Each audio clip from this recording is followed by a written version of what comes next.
መዝሙር 137 በባቢሎን ወንዞች አጠገብ በዚያ ተቀምጠን ሳለን ጽዮን ትዝ ባለችን ጊዜ አለቀስን። እዚያም በአህያ ዛፎች ላይ በገናዎቻችንን ሰቀልን። የማረኩን በዚያ እንድንዘምርላቸው ጠየቁን። የሚያሰቃዩን የደስታ ዜማ ፈለጉብን። ደግሞም ከጽዮን መዝሙሮች አንዱን ዘምሩልን አሉን። የእግዚአብሔርን ዝማሬ እንዴት በባዕድ ምድር እንዘምር? ኢየሩሳሌም ሆይ ብረሳሽ ቀኝ እጄ ትክዳኝ። ሳላስታውስሽ ብቀር ኢየሩሳሌምን የደስታዬ ቁንጮ ባላደርግ ምላሴ ከትናጋዬ ጋር ትጣበቅ።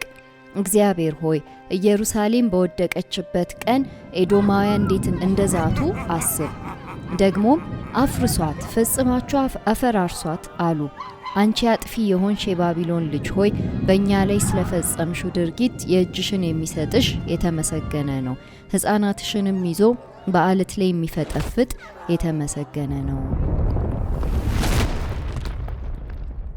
ከበድ ያለ መዝሙር ነው አይደለ? ይሄ መዝሙር ከዚህ ቀደም እንደዚህ አይነት መዝሙራት ገጥመውናል በጥቂቱም ቢሆን በተለይ 106 ላይም አለ።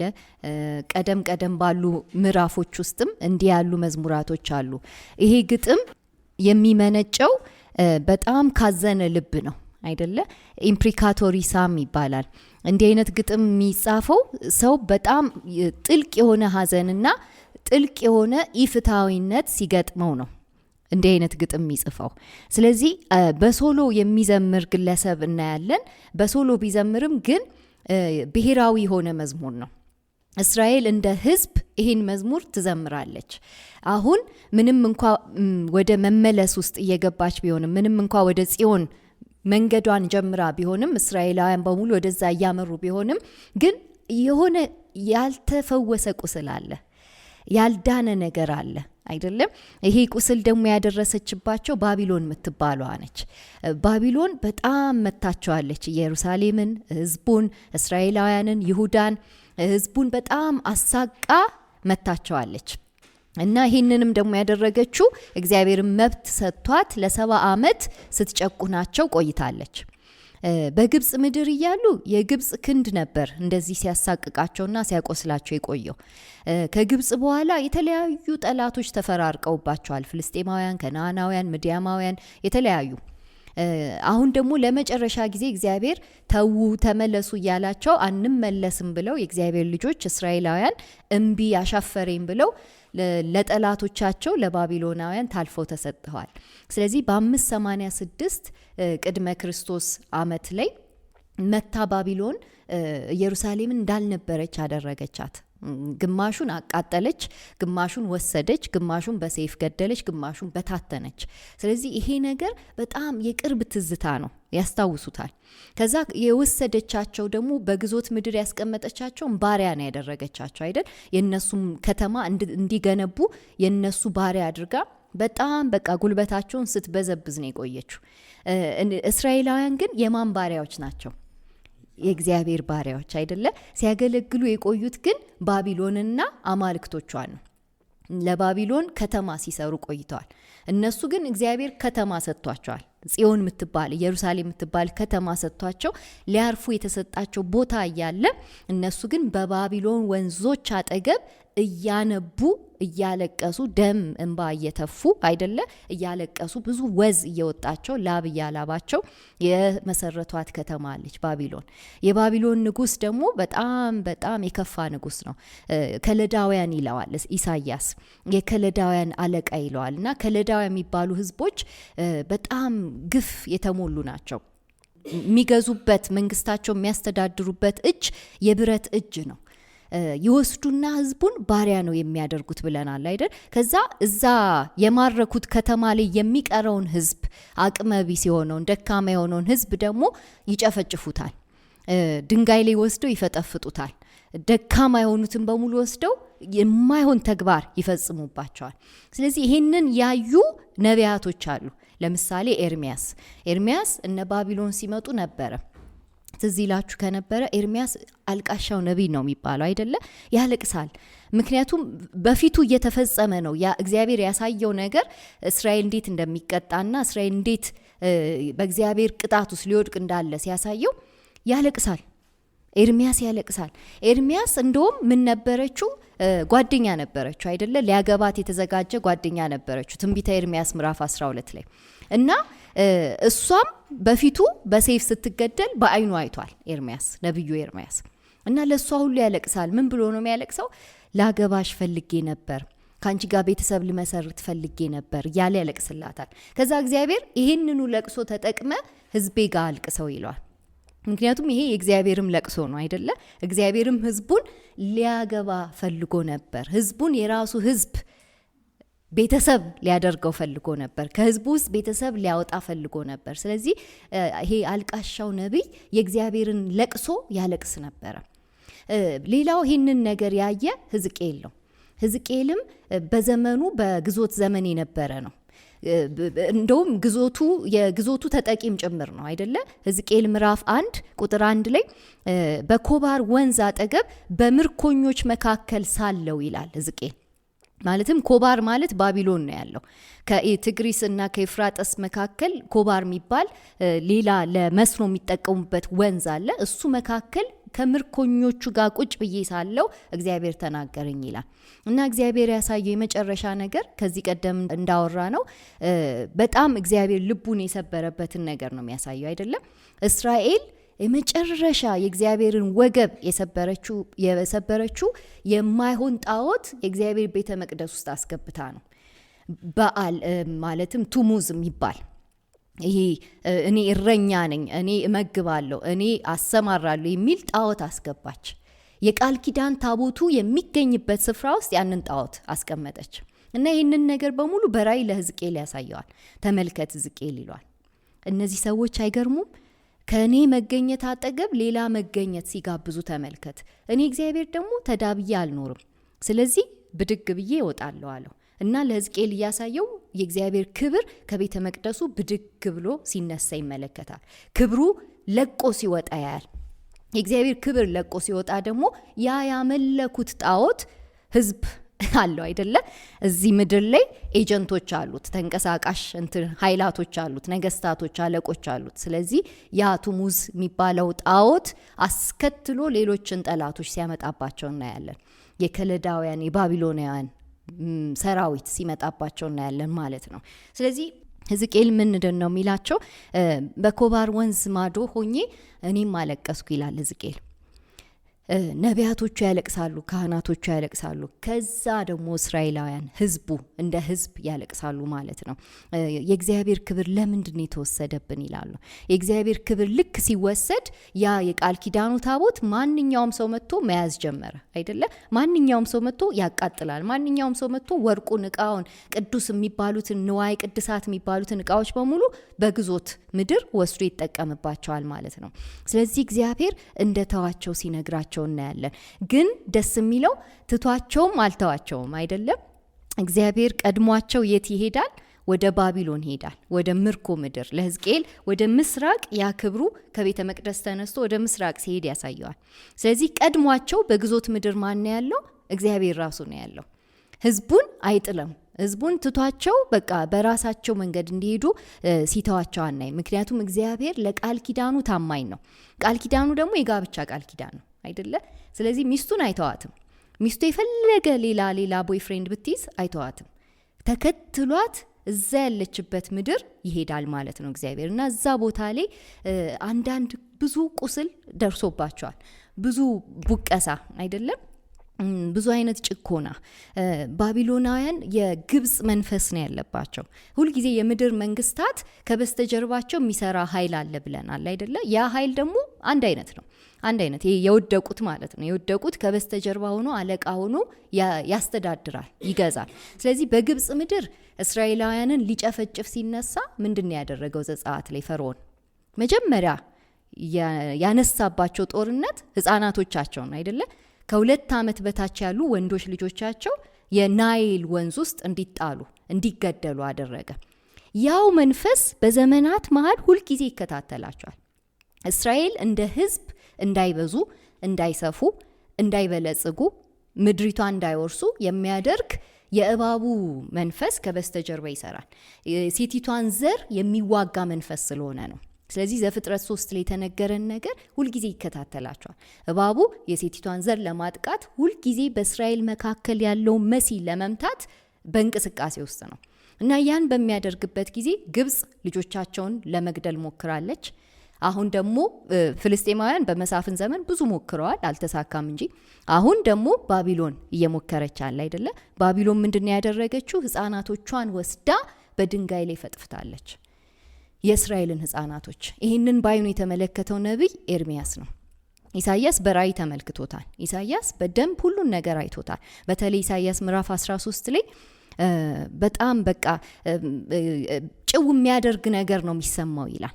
እና ምንድነው የሚያደርገው? አይናቸው እያየ ህፃናታቸው ይጨፈጨፋሉ፣ ቤታቸው ይዘረፋል፣ ሚስቶቻቸው ይደፈራሉ ይላል። ይሄን የሚያደርሱባቸው ከለዳውያን ባቢሎናውያን ናቸው እስራኤላውያን ላይ።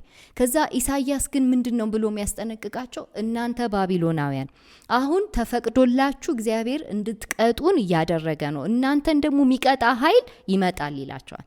ብዙ አትኩራሩ፣ ብዙ አትመቻመቹ። እግዚአብሔር እኛን ለመቅጣት አንድ ቀበቶ ያነሳል። ያንን ቀበቶ ደግሞ ለመቅጣት በጣም በቃ ቀና ብሎ እየሄደ ከሆነ ሌላ ቀበቶ ደግሞ ያነሳለታል። በዘመናት መሃል እንደዚህ ነው የሚሰራው እግዚአብሔር እያለ ያስጠነቅቃቸዋል። ስለዚህ እኛ ላይ የምታደርሱት ነገር እናንተ ላይ እጥፍ ሆኖ ስለሚመለስ እግዚአብሔር ከፈቀደላችሁ ቅጣት ውጪ አትፈጽሙ ይላቸዋል። በጣም በልበ ድንዳኔ ሲቀጧቸው ሲነሱ በጣም ግፍ ይሰሩባቸዋል። ስሙ ይሄንን ኢሳይያስ 13 ከቁጥር 16 እስከ 19። አይናቸው እያየ ህፃናታቸው ይጨፈጨፋሉ፣ ቤታቸው ይዘረፋል፣ ሚስቶቻቸው ይደፈራሉ። እነሆ ለብር ደንታ የሌላቸውን በወርቅም ደስ የማይሰኙትን ሜዶናውያንን አስነሳባቸዋለሁ።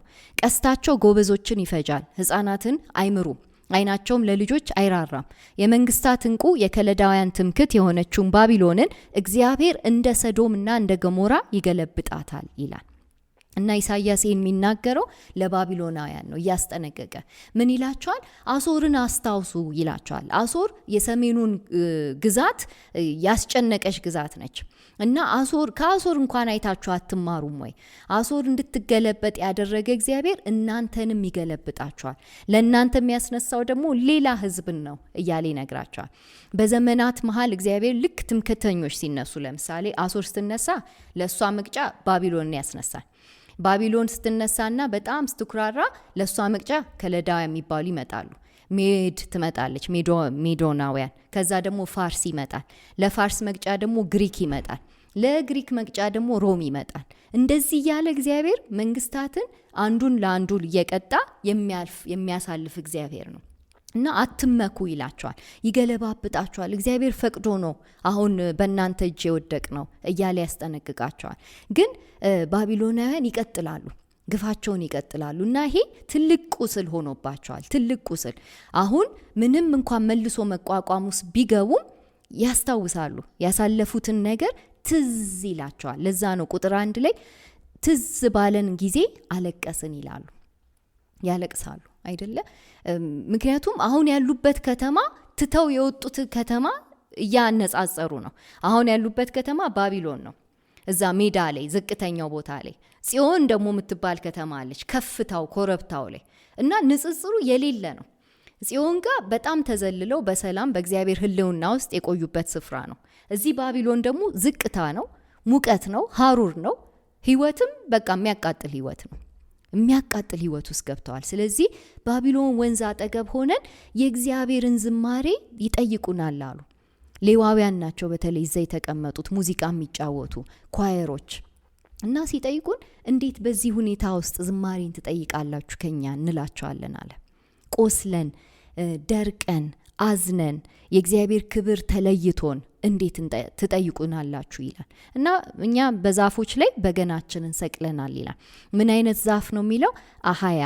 የአሃያ ዛፍ በተለምዶም በተፈጥሮም ጎንበስ ያለ ዛፍ ነው፣ ያዘነ ዛፍ ነው። ይሄ ዊሎ ትሪ የሚባል ነው። እና ልክ እንደነሱ ያጎነበዘ ዛፍ ነው አይደለ? እነሱም ስሜታቸው አጎንብሷል፣ ሳይኮሎጂካሊ በጣም ተመተዋል። ህልውናቸው ነው አይደለ ሊጠፋ ያለው የተመታባቸው። ስለዚህ በአሃያ ዛፍ ላይ የኛንም የደስታ ክራር ሰቀልን ይላል። ያዘነው ቦታ ላይ ደስታችንን ሰቀልን። ያጎነበሰው ቦታ ላይ ያ እልል ልንልበት የሚገባውን ነገር ሰቀልን እያለ ይናገራል።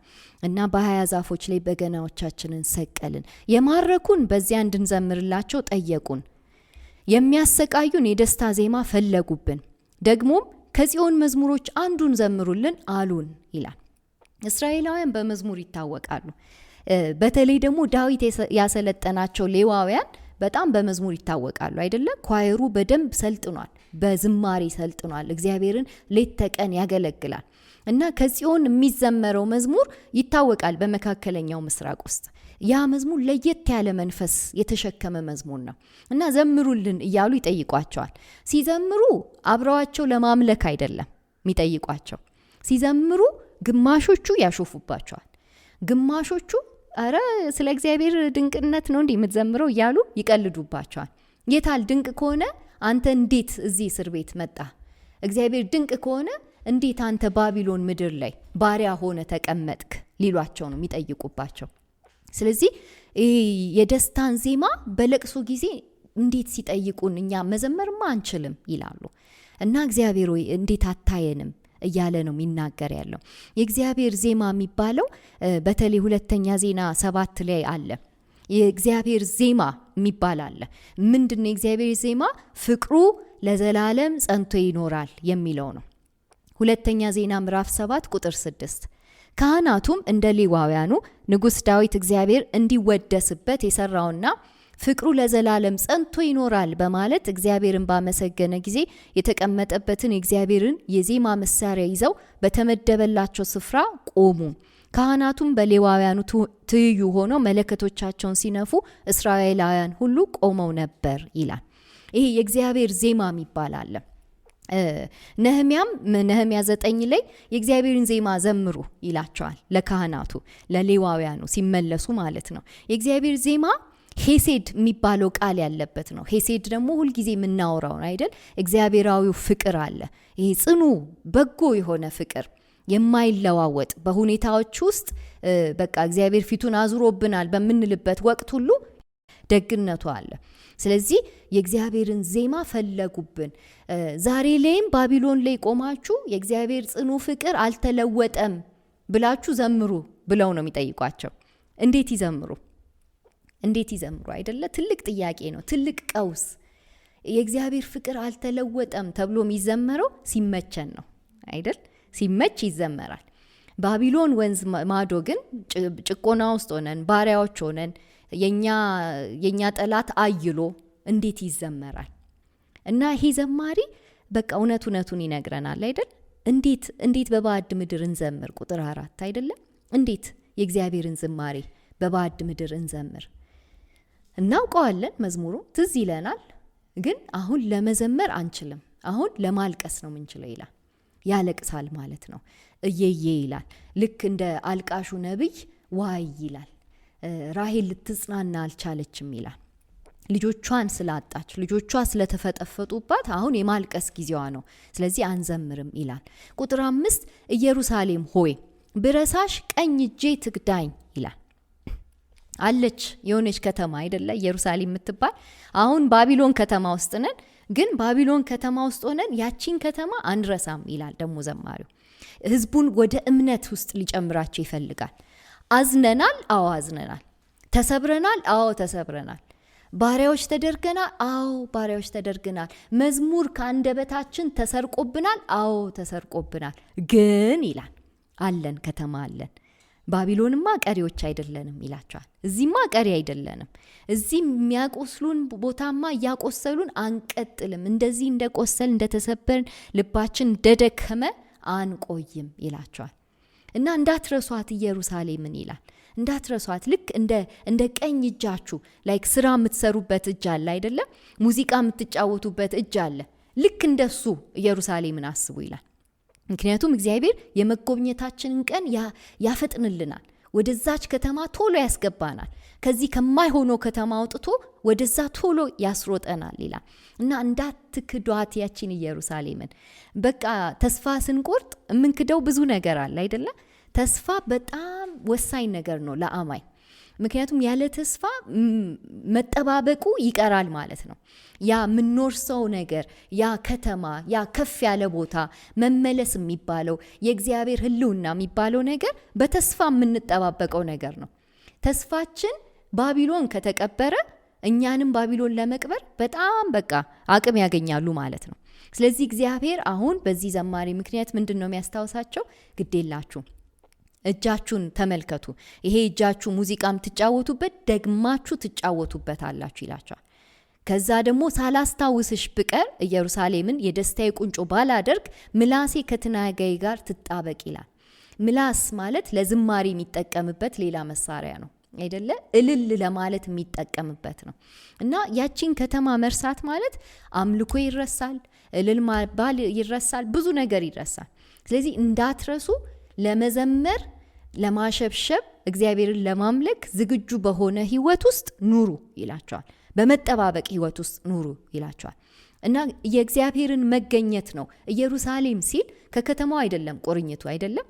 ከተማው የሚወክለው የእግዚአብሔር ሕልውና አለ፣ የእግዚአብሔር መንፈስ አለ። ከተማይቱ ያለችው የእግዚአብሔር መቀመጫ ሆና ነው። ስለዚህ ኢየሩሳሌምን የደስታዬ ቁንጮ ባላደርግ ይላል። እኛ በባቢሎን ተመተን ደቀን ሀዘናችን በጣም አይሎ ራስ ሆኖ ሲመጣ ሌላ ደግሞ ራስ የሚሆን ነገር አለን። የእግዚአብሔር መገኘት የደስታችን ቁንጮ ነው ይላል። የደስታችን ይሄ መካከለኛው ምክንያታችን የእግዚአብሔር መገኘት ነው እንጂ ሁኔታዎችን አይተንማ በቃ ተስፋችን ይደበዝዛል ይላል። ተስፋችን በሁኔታ ላይ አይሆንም፣ በእግዚአብሔር መገኘት ላይ ነው እያለ ያስታውሳቸዋል። ቁጥር 7 እግዚአብሔር ሆይ ኢየሩሳሌም በወደቀችበት ቀን ኤዶማውያን እንዴት እንደዛቱ አስብ፣ ደግሞም አፍርሷት፣ ፈጽማችሁ አፈራርሷት አሉ። ኤዶማውያን ደግሞ ያነሳልናል። ኤዶማውያን የሚገርማችሁ ከባቢሎን ቀረብ የሚሉ ወንድሞች ናቸው። የኢየሩሳሌም የእስራኤላውያን ወንድሞች። ኤዶማውያን ማለት የኤሳው ልጆች ናቸው፣ የኤሳው ዘር አይደለ? ኤዶም የተባሉት ቆዳቸው ቀይ ስለሆነ ነው ኤዶማውያን። ኤሳውም ቆዳው ቀይና ጸጉራም አልነበረ። የሱ ልጆች የሱ ዘሮች በሙሉ ቀይ ጸጉራም እና ደግሞ ቀላ ብለው በጣም ኃይለኛ በሃንቲንግ የሚኖሩ በማደን የሚኖሩ ሰዎች ናቸው። እና ባቢሎን እየገሰገሰች ወደ ኢየሩሳሌም ስትመጣ ኤዶማውያን ማስቆም ይችሉ ነበር። የሚገርማችሁ መርዳት ማገዝ ይችሉ ነበረ። ሊበተኑ ያሉትን ማስመለጥ ይችሉ ነበረ። ግን ኤዶማውያን ወንድሞች፣ የስጋ ዘመዶች ሆነው ምን ያደርጋሉ? ተንኮል ይሰሩባቸዋል ኢየሩሳሌም ላይ እና እስራኤላውያን ላይ። ልክ ሲወጡ ጠብቀው ንብረታቸውን ብዝብዝ ያደርጋሉ። ባቢሎን መታ እነሱን ወደ ምርኮ ስትወስዳቸው የነሱን ዕቃ ንብረት፣ የቀረውን ልጅ ቤተሰብ ምናምን በሙሉ በታትነው በዝብዘው የራሳቸው አድርገው ወስደው ኑሯቸውን ይቀጥላሉ። እና ተዘልለው ነው የሚኖሩት በአለታማ ቦታ ላይ። ፔትራ የሚባል አሁን ዘንድሮ ዮርዳኖስ ማለት ነው፣ ፔትራ የሚባል ቦታ አለ። ተዘልለው ዋሻ ውስጥ ስለሚኖሩ ማንም ጠላት አይደርስባቸውም ነበር። ስለዚህ ወደ እነሱ ማንን ይልካል እግዚአብሔር? ነብዩ አብድዩን ይልካል። ነብዩ አብድዩ ሲናገራቸው በጣም ትልልቅ ኃይለ ቃላት ይናገራቸዋል። ወንድማችሁን እንዴት አሳልፋችሁ ትሰጣላችሁ? እግዚአብሔር ሲቀጣቸው እንዴት እሰይ እሰይ ትላላችሁ? አይደረግም። በጣም ይሄ ኢፍትሃዊነት፣ በቃ ምንም ሞራል የጎደለው ነገር ነው የምትሰሩት እያለ አብድዩ ሲያስጠነቅቃቸው እናያለን። አብድዩ አጭር ደብዳቤ ነው አይደለ? አንድ ምዕራፍ ነው። ሙሉ ምዕራፍ ስለነ ኤዶማውያን የተጻፈ ነው። እግዚአብሔር ሊቀጣቸው እንደሆነ እንዴት እንዳረዷቸውና እግዚአብሔር በቃ እነሱንም አሳልፎ ሊሰጥ እንዳለ የሚናገር መጽሐፍ ነው። እንደዚህ ይላል ቁጥር 11 እንግዶች ሀብቱን ዘርፈው ሲሄዱ፣ ባዕዳንም በበሮቹ ሲገቡ፣ በኢየሩሳሌምም ላይ ዕጣ ሲጣጣሉ በዚያ ቀን ገለልተኛ ሆነ ተመለከት። አንተም ከነርሱ እንደ አንዱ ሆንህ። ክፉ ቀን በገጠመው ጊዜ በወንድም ስቃይ መደሰት አልነበረብህም። በጥፋታቸው ቀን የይሁዳ ሕዝብ ሲያዝኑ ሐሴት ማድረግ አልነበረብህም። በጭንቀታቸውም ቀን በትዕቢት ልትናገር አይገባህም ነበር። በጥፋታቸው ቀን በሕዝቤ በር መግባት የለብህም ነበር። በጥፋታቸው ቀን በጭንቀታቸው መደሰት አልነበረብህም። በጥፋታቸው ቀን ሀብታቸውን መዝረፍ አይገባህም ነበር። ስደተኞቻቸውን ለመግደል በመንታ መንገድ መጠባበቅ አይገባህም ነበር። በጭንቀታቸው ቀን የተረፉትን አሳልፈ መስጠት አልነበረብህም ይላል። ይሄ እንግዲህ የእግዚአብሔር ቁጣ ነው አይደለ? ለኤዶማውያን የመጣ የእግዚአብሔር ቁጣ ነው። እና ምንድን ነው የሚሏቸው? ይዝቱባቸው ነበር። ባቢሎን እጅ ላይ ሲወድቁ አሰፍስፈው ይጠብቃሉ ኤዶማውያን ከተማቸውን ለመውረስ። በቃ የኛ ነው የሚሆነው፣ ንብረታችሁ፣ ሀብታችሁ፣ እናንተ እዛ ተበትናችሁ ነው የምትኖሩት ግዞት ምድር ውስጥ፣ ይሄ ስደተኛ ነው የምትሆኑት። ስለዚህ ከተማችሁ የእናንተ የሆነው ነገር ሁሉ የኛ ይሆናል ብለው ተዝናንተው ሊቀመጡ ተዘጋጅተው ነበር። ከዛ አብድዩን ላከና እግዚአብሔር የጓጓችሁለት ሀብት የእናንተ አይደለም አላቸው። ትወስዳላችሁ፣ ግን ሳትበሉት ትሞታላችሁ አላቸው። እና ልክ እንደዛ ነው የሆኑት። ላይገኙ ነው እግዚአብሔር የቀጣቸው፣ ላይመለሱ ነው እግዚአብሔር በታተናቸው ኤዶማውያንን። እና ያንን ነገር ነው እዚህ ጋር የሚያስታውሰን። ኤዶማውያን እንዴት እንደዛቱ አስብ። ምን ብለው ነው የዛቱት? ትፍረስ፣ ኢየሩሳሌም ትፍረስ፣ የወንድማቸው ከተማ ይፍረስ፣ የወንድማቸው ቤት ይፍረስ፣ በቃ የራሱ ጉዳይ፣ እኛ የሱ የሆነውን ነገር ሁሉ እንወስዳለን አሉ ይላል። ይሄ እንግዲህ የቅርብ ጊዜ ትዝታ ነው አይደል? ቁስል ተሸክመዋል። ስለዚህ ይህንን ቁስል ነው በእግዚአብሔር ፊት ግልጥልጥልጥ የሚያደርጉት። ይህን ቁስል ይዘው ወደ አዲሱ ከተማ መግባት ስለማይፈልጉ አይደል? ወደ ከተማይቱ በጣም የደነቀን የኛ የምንለው ኤዶም፣ የኛ የቅርብ ዘመዳችን እንደዚህ መፈራረስ ሲጠብቅ በጣም በቃ ይሄ ትልቅ ቁስል ነው ይላሉ። ለዛ ወደ እርግማን አይደለም ይሄ መዝሙር ኢምፕሪካቶሪ የእርግማን መዝሙር ነው። ስለዚህ 8 እና 9 በዛ ነው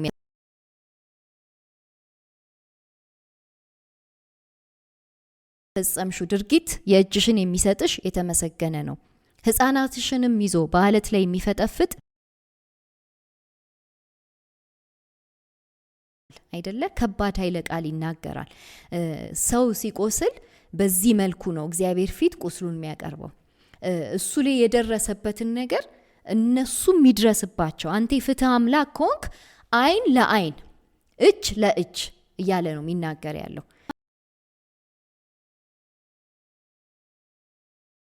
ምንም ሳይደብቅ ስሜቱን በሙሉ በእግዚአብሔር ፊት ግልጥልጥ ያደርጋል። እንደነዚህ አይነት መዝሙራት ሰውየው አይደለም በቀልን የሚናገረው፣ እግዚአብሔርን ነው ለበቀል የሚያስነሳው አይደለ? እግዚአብሔር ይነሳ ጠላቶቹም ይበተኑ ይላል። ልክ እንደዚህ አይነት መዝሙር ነው። ስለዚህ እግዚአብሔር ሆይ ብሎ ጉዳዩ ላይ ሁኔታው ላይ የእግዚአብሔርን አቴንሽን ይጠራል። ትኩረት ወደዚህ ቦታ ይሁን፣ እኛን የፈጠፈጡንን ተመልከት፣ እኛን ያስጨነቁንን ተመልከት፣ የእኛ ዘር እንዳይቀጥል፣ እኛ እንዳንስፋፋ፣ እኛ እንዳንበዛ የሚያደርጉትን ተመልከትና ተበቀልልን እያለ ነው ጥሪ የሚያቀርበው። ይሄን ደግሞ መጸለዩ በጣም ወሳኝ ነው። ምክንያቱም እንዳልኳችሁ ይሄ የነሱን ዘር የሚፈልግ ከበስተጀርባ ስራው የሚሰራ እባብ አለ። ይሄ እባብ አሁን በባቢሎንም ቀጥሏል ብለናል፣ በሄሮድስ ዘመንም ይቀጥላል አይደል? የሴቲቷን ዘር ሁሌ እየፈለገ መዋጥ ነው ስራው። ስለዚህ በሄሮድስ ዘመን አሁንም ደገመ። ህፃናቶችን የሚያስገድለው ያ መንፈስ፣ ህፃናቶችን የሚፈጠፍጥ ያ መንፈስ ቀጠለ ማለት ነው። ኢየሱስን ፍለጋ ነው በሄሮድስ ዘመን ደግሞ። ስለዚህ ይሄን መንፈስ እግዚአብሔር እሱ ላይ ይመልስበት ነው የሚለው አይደለ? የሱ ዘር እንዳይቀጥል እግዚአብሔር ያድርግ ነው የሚል ያለው። ያንን የሚቋቋም የእግዚአብሔር ኃይል ይነሳለን እያለ ነው የሚናገር ያለው። እና በዚህ መንፈስ ልንረዳው ይገባል። ባቢሎን የምትወክለው ወደፊትም የሚቀጥለው ሮምም ስትመጣ ሮምን በባቢሎን መንገድ ነው የሚያናግራት አይደለም? በተለይ ባለ ራእዩ ዮሐንስ ስለ ታላቂቱ ባቢሎን ያወራል። ታላቂቱ ባቢሎን በባለ ራእዩ ዮሐንስ ዘመን ባቢሎን አልነበረችም፣ የነበረችው ሮም ናት። ሮም ግን ያስቀጠለችው መንፈስ የባቢሎንን መንፈስ ነው። የምድር ነገስታት የሚቀባበሉት ይሄ የሚሰሩለት መንፈስ፣ ያ የእባቡ መንፈስ ይቀባበሉታል። እሱ ነው የሚያስተዳድራቸው። ስለዚህ ባለራእዩ ዮሐንስ ሲናገር ራእይ 17 ላይ ታላቂቱ ባቢሎን የአመንዝሮችና የምድር ርኩሰቶች እናት፣ ሴቲቱንም በቅዱሳን ደምና በኢየሱስ ምስክሮች ደም ሰክራ አየኋት ይላል። በቃ ደም የተጠማች ናት። ይሄ ባቢሎን የሚወክለው አንድ ሲስተም አለ አይደለም? ደም የተጠማ ሲስተም። ዘንድሮም እኮ እናየዋለን ይህን ሲስተም። ህፃናትን የሚገድል አይደለም? ህፃናትን የሚያስወርድ፣ ዘር እንዳይቀጥል የሚያደርግ። ስለዚህ በዛ ውስጥ የሚፈልገውን ስራ የሚያከናውን አለ፣ ሲስተሙ ላይ ቁጭ ብሏል። ስለዚህ ይሄ ሲስተም አየሁት ይለናል ባለራዕዩ ዮሐንስ። ከዛ 18 ላይ ያመጣንና ደግሞ 18 ቁጥር 4 እስከ 7 ሕዝቤ ሆይ በኃጢአቷ እንዳትተባበሩ ከመቅሰፍቷም እንዳትካፈሉ ከእርሷ ውጡ። ማናት እርሷ? ባቢሎን። መውጣት ይቻላል እንዴ ከባቢሎን ይሉታል ዮሐንስን። አዎ ይቻላል። እንዴት ነው የሚቻለው? በኃጢአቷ አለመተባበር። ልክ ሲስተሟ የሚጠነክረው ሲስተሟ እኛን ሊውጥ የሚችለው ከእሷ ጋር ስንተባበር ነው ይለናል ዮሐንስ። አላት የሆነ ሲስተም አለ። ኃጢአቷ እስከ ሰማይ ድረስ ተከምሯልና እግዚአብሔርም አመፃዋን አስታውሷል። በሰጠችው መጠን ብድራቷን መልሱላት፣ ለሰራችሁ ሁሉ እጥፍ ክፈሏት፣ በቀላቀለችውም ጽዋ እጥፍ አድርጋችሁ ቀላቅሉባት። ለራሷ ክብርና ምቾት የሰጠችውን ያህል ስቃይና ሐዘን ስጧት። በልቧም እንዲህ እያለች ትመካለች፣ እንደ ንግሥት ተቀምጫለሁ፣ መበለትም አይደለሁም፣ ከቶም አላዝንም ትላለች። ስለዚህ መቅሰፍቶቿን በአንድ ቀን ይመጡባታል፣ ሞት፣ ሐዘንና ረሃብ ይሆኑባታል። የሚፈርድባት ጌታ እግዚአብሔር ብርቱ ስለሆነ በእሳት ትቃጠላለች ይለናል። ይሄ ቀጥታ ከ137 የተመዘዘ ግጥም ነው አይደለ? ከ137 ተውሶ ዮሐንስ ምን ይለናል? የመጨረሻዋ ባቢሎን፣ ኋለኛዋ ባቢሎን፣ የኋለኛው ሲስተም ላይ የምትሰለጥኗ ባቢሎን እግዚአብሔር በትልቅ ክንዱ ይገለብጣታል ይለናል። ምክንያቱም ምን አይነት ናት? የእግዚአብሔርን ሕዝብ የምታስጨንቅ፣ በቅድስና ለመኖር የሚታገሉትን የምታስጨንቅ፣ ጽዮን ሄዳለሁ ብሎ የተነሱትን በመንገድ ማስቀረት የምትፈልግ ናት ይላል አይደለ? ከነሱ ደም ነው የምትረካው፣ የነሱን ደም እየጠጣች ትረካለች ይላል። እግዚአብሔር ደግሞ አንድ ቀን ይገለብጣታል፣ ያቃጥላታል ብሎ ዮሐንስ የመጨረሻውን ፍርድ ይናገርባታል። ስለዚህ ከመዝሙረኛው ተውሶ የሚመጣው የእግዚአብሔር ክብር፣ የሚመጣው ዳግመኛ ኢየሱስ ክርስቶስ ምጽአት የሷን ኃይልና ክንድ የሚሰብር ነው ይለናል። አትችልም ይለናል። አትችልም። የሚበቀልላችሁ እግዚአብሔር ስለሆነ ይህን እግዚአብሔርን በፊታችሁ አድርጋችሁ ኑሩ ነው እያለን ያለው። በዚሁ መንፈስ ነው ጌታችን ኢየሱስ ክርስቶስም በቀል የእግዚአብሔር ነው ብሎናል።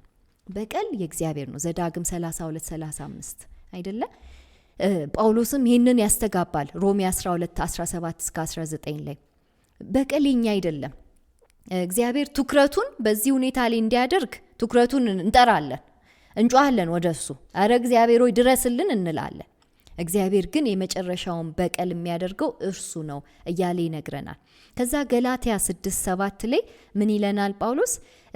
እንደዚህ በእግዚአብሔር ላይ የሚጓደዱትን የእግዚአብሔርን ሕዝብ እናስጨንቃለን የሚሉትን እግዚአብሔር አይዘበትበትም ይላቸዋል። ሰው የሚዘራውን ያንኑ ያጭዳል። ያንኑ ሰው ላይ ግፍ የሰራ የእግዚአብሔር አምሳል ላይ ግፍ የሰራ ያ ግፍ ተመልሶ ይመጣበታል። ይሄ በቃ የእግዚአብሔር አሰራር ነው፣ የእግዚአብሔር መንገድ ነው ይነናል። እግዚአብሔር ለትሑታን ጸጋን ይሰጣል አይደለ? እንደዚህ ግን በትዕቢት የሚመላለሱትን ደግሞ ዝቅ ያደርጋል። ለዛ ነው ባቢሎን በጣም በትዕቢት እስራኤልን አሸነፍኩ፣ የእስራኤልን አምላክ አሸነፍኩ እያለች ነው ይህን የምታደርገው አይደለ? እግዚአብሔር ግን ምን ይላታል? ለትዕቢተኞች ሌላ ትዕቢተኛ አስነሳለሁ እያለ ደግሞ ሲቀጣቸው እናያለን። ስለዚህ ይሄ የእግዚአብሔር ጸሎት ነው አይደለ? እግዚአብሔር ነው ሊበቀል የሚችለው። ከበስተጀርባ የሚሰራውን ነገር እግዚአብሔር ነው የሚያየው። እኛም ማናየው ዓለም አለ፣ ማናየው ጦርነት አለ፣ እኛ ላይ የታወጀ ነገር አለ። እግዚአብሔር ደግሞ ያንን ጦርነት ያሸንፍልናል በማለት ነው የሚዘጋው።